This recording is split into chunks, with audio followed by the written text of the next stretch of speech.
Coucou tout le monde et bienvenue sur cette nouvelle vidéo. Je vous retrouve aujourd'hui comme à chaque fin de mois pour découvrir ensemble ma pile à lire du mois à venir. Comme d'habitude, certains titres sont déjà choisis, que ce soit pour des book clubs, pour une relecture ou pour des vlogs à venir, mais comme à chaque mois, je vais aussi m'aider de certains prompts ici pour choisir d'autres lectures un peu plus au hasard. D'ailleurs, je vous affiche à l'écran dès maintenant, juste ici, un récap du mois dernier. Ce qui est en rose clair, c'est ce que j'ai déjà lu, et ce qui est en rose foncé, c'est ce que je n'ai pas encore lu. Donc comme vous pouvez le constater, j'ai pas encore attaqué le vlog que je vous promets depuis quelques temps avec une thématique un peu particulière.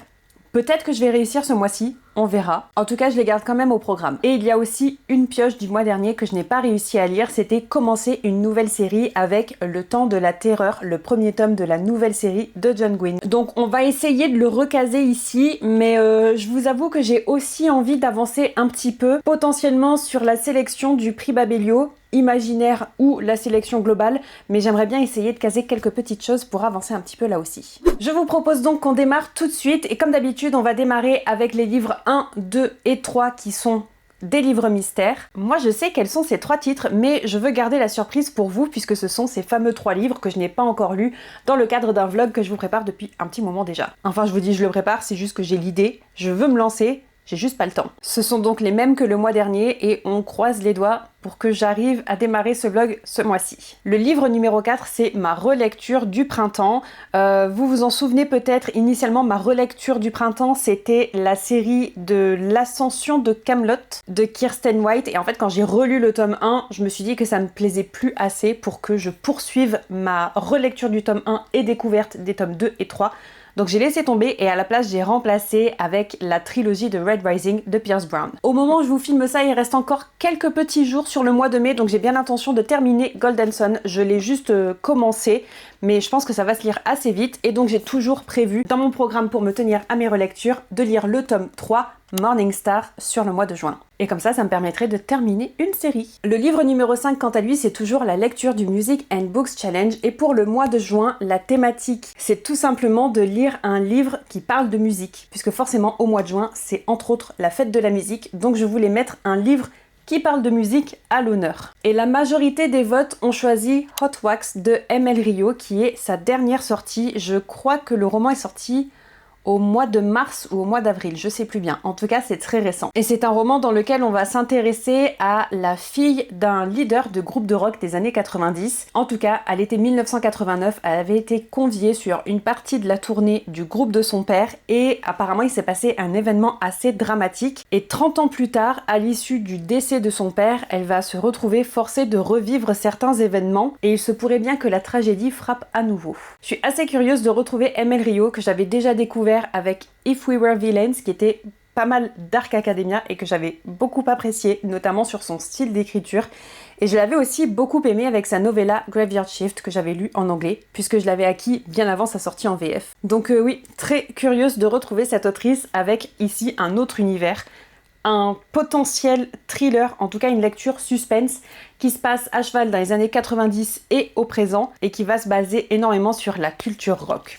Ça m'intrigue. Le livre numéro 6, quant à lui, c'est toujours la lecture du tome suivant dans cette série à rallonge qui est Le Royaume des Anciens de Robin Hobb. Et là, pour le mois de juin, on va attaquer le tome 8 des Aventuriers de la mer. Tome 8 sur 9, donc on approche de la fin. Et ici, c'est donc mon intégrale 3, la dernière intégrale des Aventuriers de la mer. Je vais donc lire cette partie-ci qui est donc le deuxième tome sur 3 de cette intégrale. Et évidemment, comme je viens de vous le dire, l'avant-dernier tome. Je pense qu'une fois encore, ça va se lire très vite. On dépasse très légèrement les 300 pages et comme c'est très prenant et que, je sais pas vous, mais quand moi je lis du Robin Hobb, j'ai du mal à m'arrêter à la fin du tome prévu. J'ai toujours envie d'enchaîner avec la suite. Donc là forcément, on approche de la fin d'un cycle, de la fin d'une série. Ça va être explosif. En tout cas, la tension ne fait que monter depuis le 4e, 5e tome. Donc forcément, je commence à être pas mal accro et j'ai hâte de continuer. Et sur ce, il est temps de faire rentrer mon petit pot de prompt en jeu. Donc je sais pas si vous vous en rendez compte, mais j'ai changé les petits papiers et vous vous en souvenez peut-être, mais le mois dernier j'avais oublié mon petit pot et j'avais fait avec les moyens du bord. J'avais essayé de me souvenir d'un maximum de mes prompts et je les avais inscrits dans une roue du hasard et j'avais été pas mal inspirée, donc j'en avais créé plein d'autres. Finalement, quand j'ai repris ma jarre, j'ai refait tous mes petits papiers. J'en ai éliminé certains qui finalement ne me plaisaient plus trop et j'ai ajouté ceux que j'avais mis sur mon téléphone. Donc là, on est bien à jour et on a pas mal de prompts. Le but du jeu, c'est que je vais tirer les 4 prochains livres de ma pile à lire mensuelle, ici au hasard, avec un sujet, une thématique qui va m'inspirer ou pas. Donc je le rappelle pour celles et ceux qui connaîtraient pas encore le principe, mais sur ces petits papiers, on va retrouver différentes thématiques, différents sujets, différentes instructions qui vont orienter le choix d'une lecture. Il y en a certains où c'est basé sur la couverture à proprement parler, d'autres qui vont plutôt faire entrer en jeu le nombre de pages du livre, ou le choix de l'auteur, ou bien le genre ou l'ambiance de la lecture. Bref, il y en a vraiment pour tous les goûts. Et là, je vous avoue que j'aimerais quand même bien tirer des prompts qu'on n'a pas encore rencontrés depuis le début de l'année. Donc, je vous propose qu'on démarre tout de suite. Et on va bien voir ce que ça va donner. Alors, oh là là, un titre à rallonge. Ah, je crois que je sais. C'est quelque chose qui se passe dans la forêt ou dans les bois? Ouais. Est-ce que j'ai ça dans ma palle? La difficulté, c'est que j'ai plus mes bibliothèques avec moi. Vous vous en rendez peut-être compte, je suis dans un mobil-home et du coup, j'ai pas emmené toute ma pile à lire. J'en ai une partie dans ma chambre ici. J'en ai une petite partie en numérique sur ma liseuse. Mais j'ai pas tout avec moi non plus, donc il faut que je fasse entrer ça en jeu. Qu'est-ce que j'ai dans ma palle ici qui se passe dans les bois ou dans la forêt? Ça demande réflexion. Et comme j'ai été prévoyante, j'ai pris en photo les livres que j'ai dans ma chambre, qui sont stockés dans un coin de mon armoire. Alors, qui se passe dans la forêt ou dans les bois?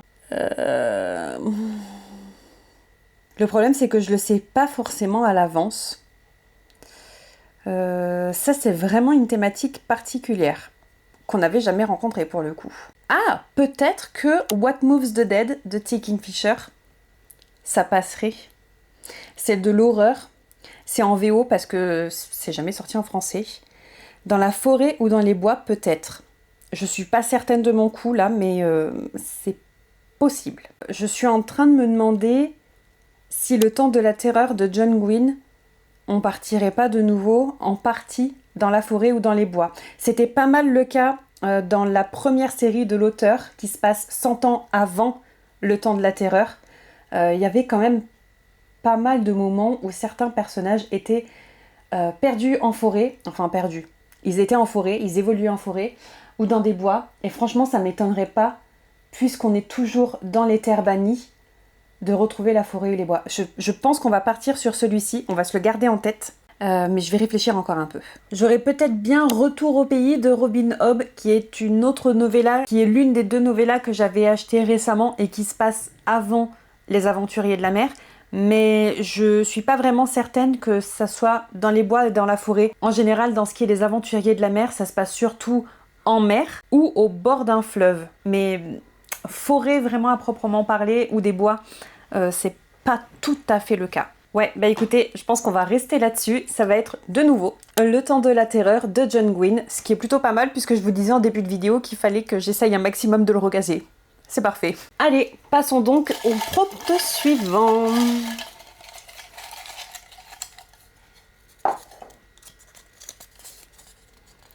Alors, je crois que je vois en travers, c'est bien ce que je pensais. C'est pratique avec ce papier là, je peux voir en transparence, c'est couverture égale peinture.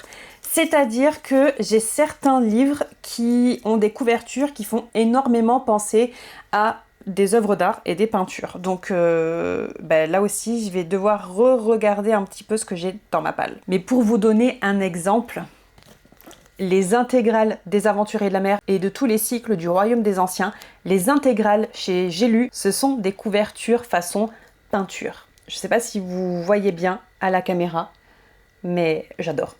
Et le dos, c'est toujours un peu la même chose aussi. Magnifique. Donc le but, c'est de trouver quelque chose de similaire. Je sais plus si j'en ai amené. J'ai pris des photos, mais finalement, j'y vais en direct. Pas très fut-fut. Vous allez rire, je crois que j'en ai pas. Oh, je crois que je les ai laissés chez moi. Ah, j'en ai peut-être un. Oh oui, magnifique, magnifique, magnifique. Moi, je vous le dis, ce mois-ci, ça va être de la lecture en anglais. Ah, ou peut-être pas. Ah, peut-être pas. Alors, je vais quand même jeter un œil à ce que j'ai en numérique.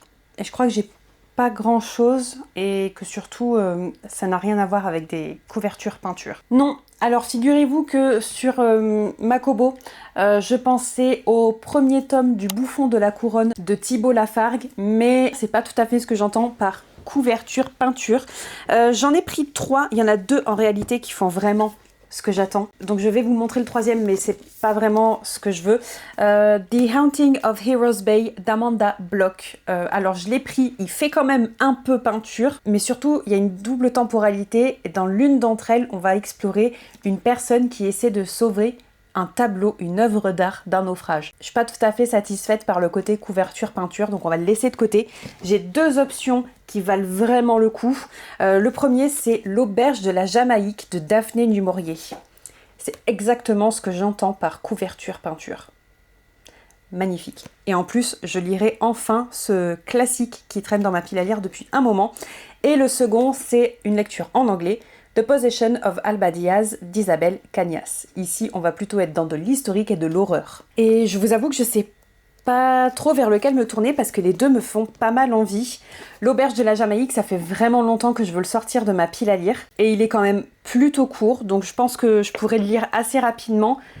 Ce qui me freine un petit peu avec The Possession of Alba Diaz, c'est en anglais. Il est plus gros, il est écrit bien plus petit. Voilà, voilà. Et je sais que je vais mettre beaucoup plus de temps pour le lire. Et je n'oublie pas mon but premier qui est de tourner ce vlog avec les 3 premiers livres mystères dont je vous ai parlé en tout début de vidéo. Donc je pense que je vais y aller avec L'Auberge de la Jamaïque de Daphné du Maurier. C'est parti pour l'avant-dernier prompt et donc le livre numéro 9 à lire au mois de juin. Je vous les montre à chaque fois, mais finalement, ça met tellement de temps à faire le focus. Un titre avec des chiffres. Je sais même pas si j'ai vraiment ça. Des fois, je me mets des prompts, je sais même pas si j'ai vraiment quelque chose avec moi. Réfléchis, réfléchis. Un titre avec des chiffres. Bon, alors déjà, sur liseuse, il n'y a rien qui rentre dans ce critère-là. On va regarder un petit peu dans la palle physique. C'est dommage, là, j'en ai un, mais c'est un tome suivant dans une série. C'est le tome 4 du Club des amateurs des romans policiers. Le titre, c'est « Et ils ne furent plus que 9 », sauf que j'ai pas encore lu le tome 3. C'est dommage parce que ça aurait vraiment bien marché. Ensuite, j'ai quoi d'autre? Ah! Alors, j'en ai un. Vous allez rire, j'en ai qu'un seul. J'en ai qu'un seul et c'est de nouveau un classique. Mais ça tombe bien parce que je voulais le lire déjà en début d'année et je l'ai complètement oublié. Mais alors, complètement. C'est Fahrenheit 451 de Ray Bradbury. Ça tombe vraiment super bien, c'est génial. C'est quand même assez rare que je tire un classique de ma palle et là on est à 2 classiques d'affilée. Mais pourquoi pas? Pourquoi pas? Donc Fahrenheit 451. Je suis contente, ça va enfin me forcer à le sortir de ma pile à lire. Je crois que je vous en ai parlé il y a pas très longtemps. C'est un classique que je ne connais pas. Je ne l'ai jamais lu, mais je sais qu'on suit l'histoire d'un pompier qui s'appelle...